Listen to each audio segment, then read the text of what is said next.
Hey guys, Omni here. We are back for episode 7, the penultimate episode of season 1 of Willow. The last episode got us a little bit more backstory, a little bit more information on what happened to Mad Mardigan. You know, what he went off to do, what he is possibly currently doing still. And none of this really helped alleviate any of Kit's feelings. And now it's kind of knowing that her father chose to basically abandon everybody in order to protect the world and entrust Elora Danan to them, you know, rather than be with his daughter and his family, it's caused Kit to kind of direct some of that anger again towards Elora. Probably at the worst of times, too, as this place was collapsing, though that seemed to also kind of be Elora's fault, as her magic is, the more she taps into it, the more she tries to hone it, a little bit more out of control it seems to get, especially the more connected it becomes to her emotions or her physical being. So there's a little bit of a standoff, which resulted in Kit being sucked into this, like, liquid abyss as the crevice kind of fills in over her, kind of trapping her in it, not so much ice, but some kind of, I don't even know what you would call it, like, it's not magma, though it was orange. It's a little, I don't know how to describe it, but she's basically trapped under this rocky, icy substance, drowning, while everybody else is trying to get her out. Meanwhile, Arik is in the Immemorial City by himself. Well, not anymore. Somebody else has shown up and is kind of courting him and playing kind of ignorant. I would bet like $50 that's the crone trying to like sway him in some way. But yeah, interesting episode. Maybe not my favorite of the season. That's still episode 4, I think, but still, we're heading there. We're getting there. I've heard this one's good though.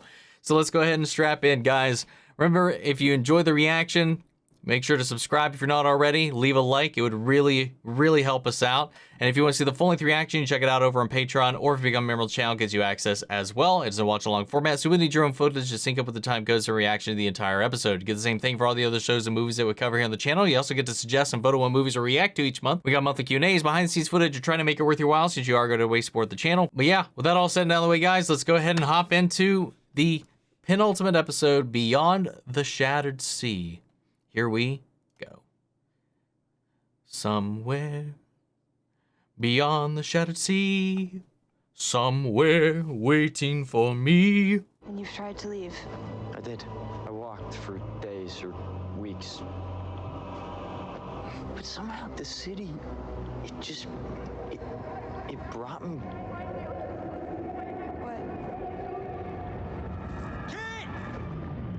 What? What in the world? Is all of this liquid connected?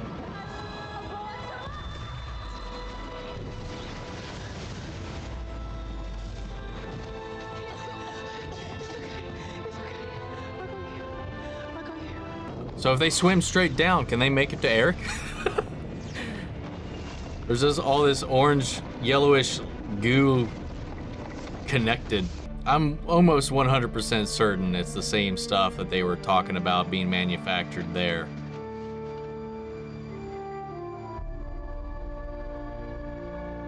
Wow, they cleared some distance.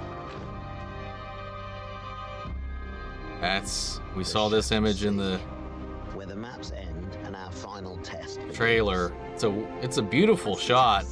It's eerie though. We have to walk across it. Do we though? Because no one who's gone out there has actually ever come back. Crossing the sea is the only way to reach the Immemorial City. So let's go. No. Interesting, you have to cross the sea to make it to that desert. Has her hair gotten redder over the course of this? It's not that blonde anymore. I'm fine. Just Matches more or less what it was when she was a child.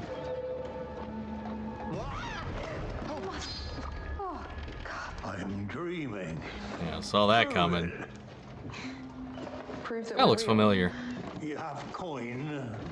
I have gold, gems, diamonds, sapphires, rubies. And we've never once stayed at a decent inn. That's kind of funny. Look at people just sleeping on the dirt. Isn't what it used to be. What is that? That's a mudmander. A mudmander? Must see it. And lucky for you, I'm an excellent cook.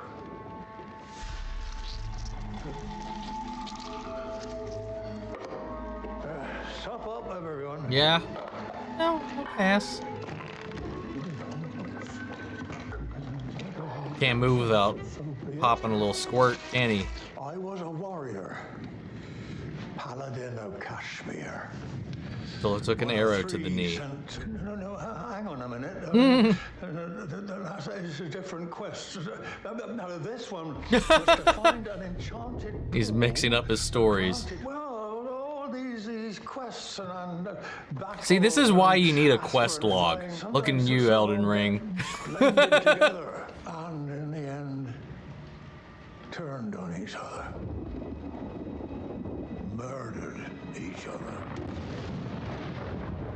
Yeah, we don't need the sea boiling up any tensions that already exist here. Others speak of a leviathan, so monstrous that even to see it is to lose your mind. Cthulhu? Sounds like Cthulhu. When I was drowning, I saw Arik, and the crone was reaching out for him. I think he's running out of time. She saw the crone reaching out for him. Who else was there reaching out for him but the little new gal over here? Wait, did the well dry up? Oh no. And she's gone. Creepy door is open. Like, none of this is great. None of this looks great. I just know that we shouldn't be here. What if it's the way out? The only way out? It's not. How can we know until we try? She's trying to siren him in. I won't. I promise. Is it back? What?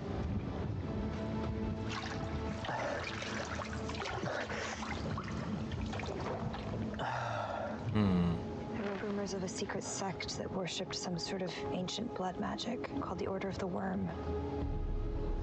They'd always leave their mark.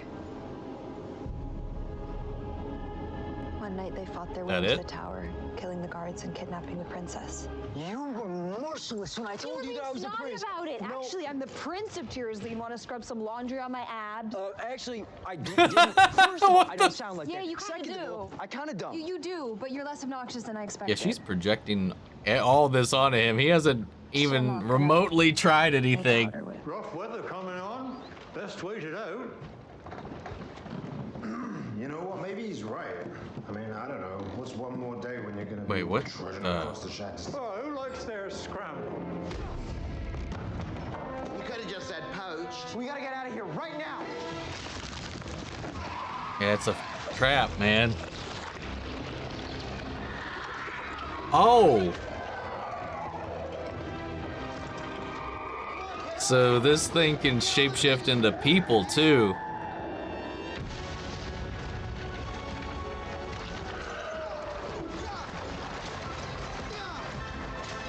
Ah, we're not gonna get to see the Mudmander, are we?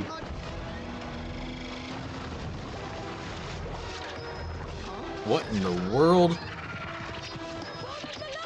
Try it. No! Why not? Because there's a perfect moment for that. This isn't it. Dude. Oh! Elora, the one. All your feelings of love, dedication, and devotion. Gather them up and...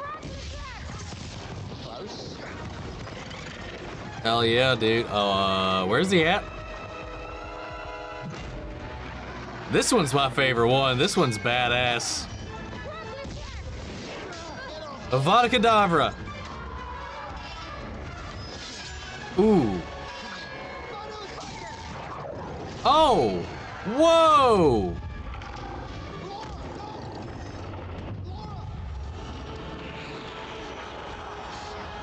Oh, is that the crone? Working through this guy? Did I have a that time when I thought I caught a possum, it turned out to be a porcupine. And they had to pull like 30 quills from my foot. The point is, every time they yank one out, they use the same Ruby Cruz method to numb the pain.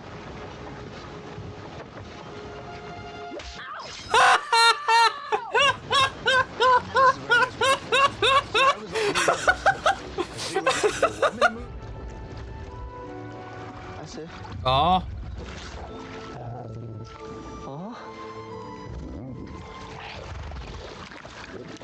I shall name you Kenneth. Kenneth. That was impressive, what you did today. What was that you were using? Just my flute. You know, it was instinct, just from listening to you and Elora. Meaningful objects can be conduits, but the magic's in you. He's got magic. Hey, So what happened earlier on the sleigh? I froze. Why? Doesn't matter. Oh my So god. what do you do? Take all the love and crap in the center of my chest, let it build up, and then shoot it out of my wand. All right, you know, your opponent won't tell you when to... Oh. Also, you have to learn to defend before you attack. A simple buckler spell, hitherto Arthur, should repel most hexes. And, as with all magic, you have to mean it. Remember, simplicity, intention, and, most importantly, the breath. Avalorium. Lanouche! Dude, hell yeah. Missed. In battle against an opponent who means you real harm, you have to be prepared for anything.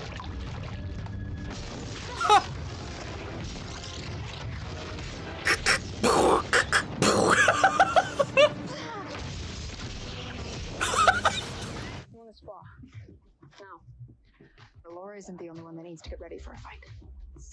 I like that. This time, don't you dare hold back. Do it. Dude, give me a training montage. This shit, I ate it up. This is some anime shit right here. Come on, focus!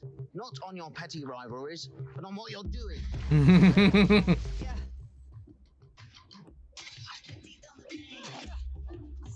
This is a beautiful episode. Wait. Graydown is learning too. Dude, the whole squad is getting a power up.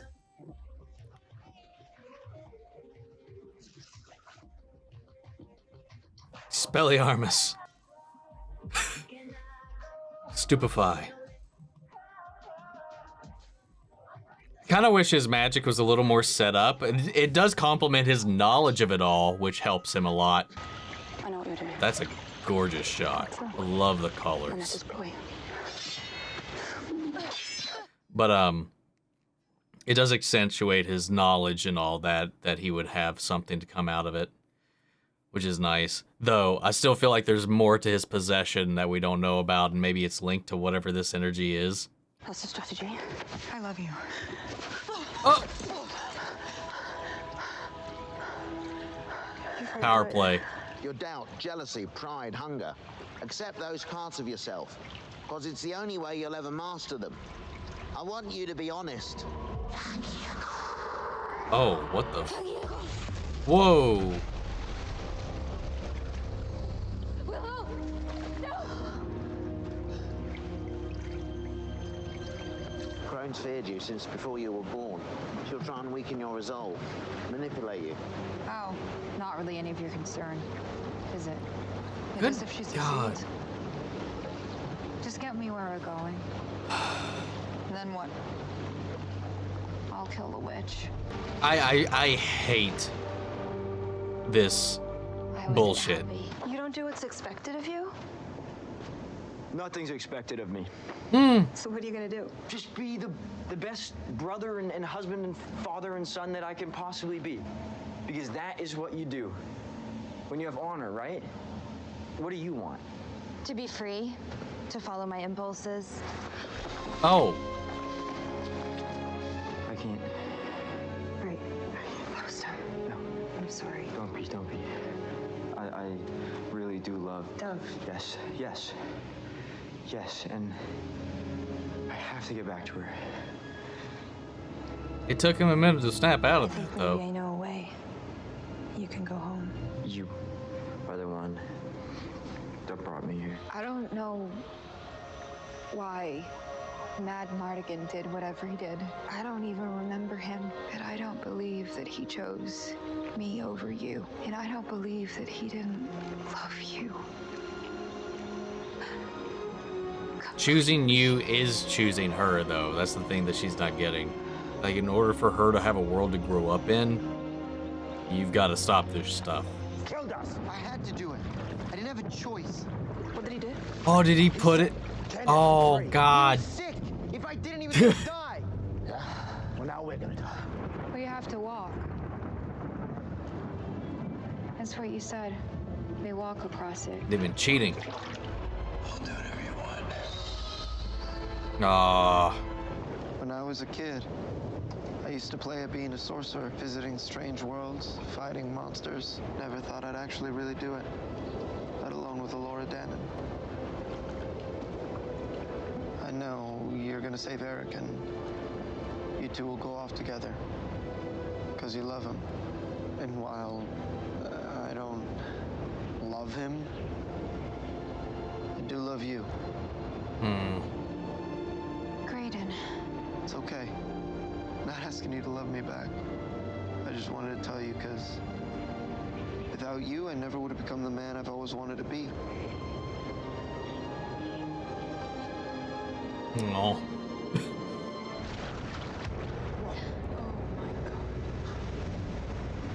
Oh, hi. Impossible. This isn't how it ends. How does it end?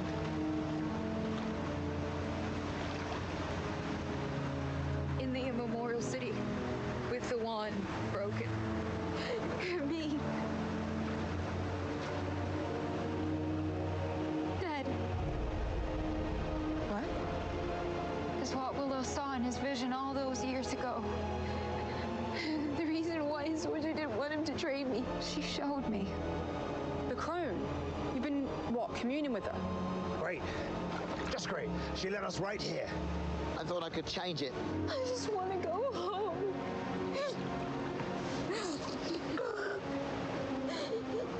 You're afraid.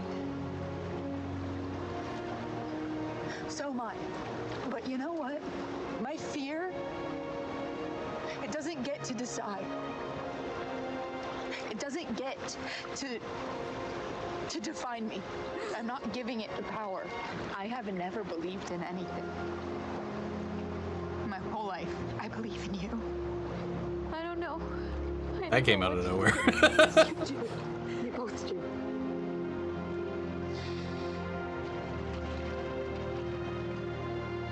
You know, they would have been an interesting couple. There is nowhere to go but back. Leap of faith. You ready? Yes. Indiana Jones this, man. We'll do it together.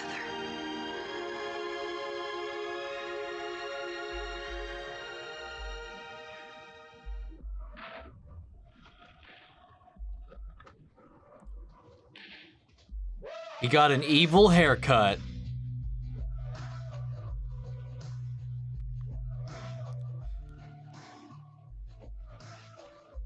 Well, all right. I have to agree with what everybody has said in like the early things, though. I think that was one of the best episodes of the show, man. I think that beats the episode 4 one that I really loved. I do think that was way longer than it probably needed to be. I feel like there's a lot of fat in this episode. But I really enjoyed it. Aesthetically, gorgeous. The whole Shattered Sea concept and idea and how it changes and evolves from scene to scene. It was just really gorgeous. And just the aesthetic of it in general. The way it kind of preyed upon each of them individually and their doubts, their fears, their longings. I like that. I liked it quite a bit. I do think still this tension, this rivalry, if you want to call it that, between Kit and Elora, like we didn't see that get resolved, really.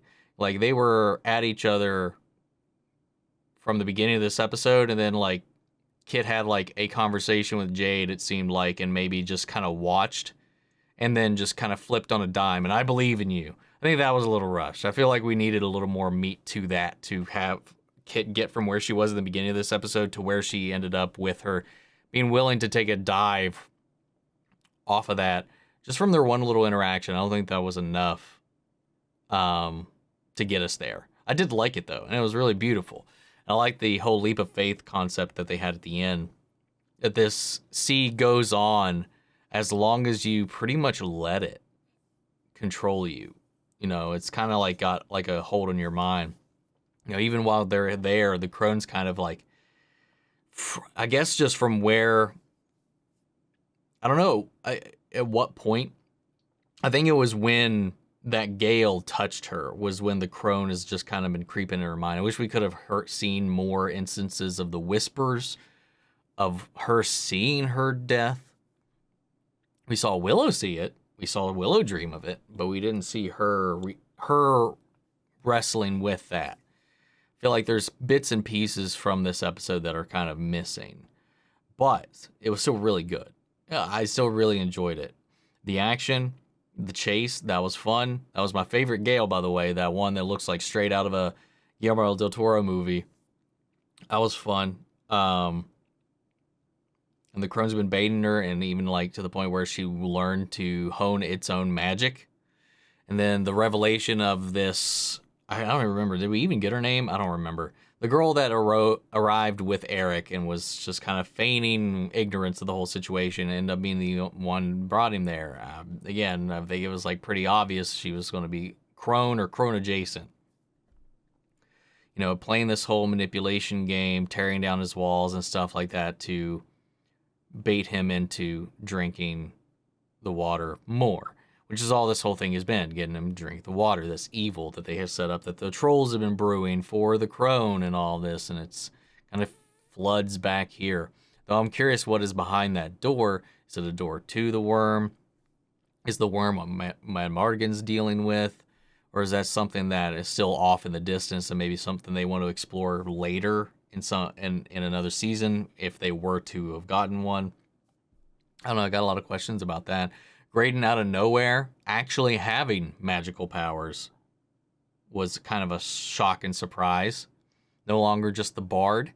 He leveled up a little bit, and maybe everybody has a little bit of magic in them, and maybe through this whole experience he was able to tap into that. And he's also had these close encounters directly with magical entities, and maybe that rubbed off on him between his multiple possessions up until this point, or just being around Elora strengthened his resolve and maybe brought that out of him. We saw Willow being able to kind of like, as they were sparring, the whole training aspect of this, whether it be Jade and Kit kind of taking up the sword and Kit finally being able to best them. They established for all they know, they've been out here for months, so we were able to kind of anime our characters up to another level in one episode, which might seem a little rushed, but I like the way they did it because they parsed it out over this gap in time, and then digging into Elora and sparring and meaning it and getting the thought process, the mind games that is the magic itself, and Willow kind of spelling it out for her, and like he was able to like go toe to toe spar at least without draining himself. So I don't know what his limits necessarily are, but then, you know, then the cuirass not working for Boorman, though we don't know what it working really looks like. And that could also be a game of the Shattered Sea playing on his mind to make him feel unworthy. Or maybe he needs to understand who he really is. And maybe once he accepts that, rather than boasting and being this thing that he's not really at his core, maybe it'll awake for him. And again, it was like maybe talking about not wanting to do it or activate it until the right moment. That moment's definitely going to come. It'll probably be a finale moment where he's like, and we don't know. And then it's just like, whoa, whoa, whoa, and it's working. Who knows? I don't know. It's just a guess. I think once they get in there, you know, evil Arik here is going to be, you know, getting the upper hand, and the whole team is going to show up. It's going to be a team group effort. Though I don't know where this kind of book ends and how this is going to avert the dream if it can, or if, again, that is something that they're hoping to explore later. I don't know if that's all meant to conclude and wrap up in this next episode, because there's a lot of things set up that I'm not sure what they're going to resolve here. What benefit does the blood of Bavmorda have here with them now claiming Arik as their pawn in this whole thing? And he resisted. He stood his ground for a long time, though he didn't pull back from that kiss very quick. But, you know, he held on. He held on to his resolve, to his guns for as long as he could. And eventually, you know, desperation won out. I wish every episode could be as strong as like this in episode 4. Because I feel like these last 2 episodes I was just kind of like going through the motions. I feel like for most of them, I still had fun. Like I said before, they made me laugh, they made me chuckle, but I never really felt the gravity of the situation at hand. Like the stakes, the character development felt on pause. Like there's a lot of things like that I felt like we were taking time away from our characters in some aspects and using shortcuts to kind of get some of the story across rather than letting it come out naturally. But this episode overall, I think it nailed it. But guys, let me know your thoughts on the episode. Sound off the comments. Let me know your thoughts down below. If you enjoyed the reaction, make sure to leave a like. Subscribe if you're not already. And if you want to see the full-length reaction, check it out over on Patreon. Or if you become a member of the channel, get you access as well. And speaking of, before we go, I want to shout out to channel legends. Manny Share, Ryan, Karen, Philly Vane, Yori, Corey Scott, Margaret Grace, Melita, Robert Anguiano, Raven McCann, Jeffrey Hale, M. Sephiroth, Jake Cantrell, and Amy Becca. Thank you guys so much for continued support. But that's it for this video, guys. And I'll see you all next week with the finale of Season 1 of Willow. Take care, everybody.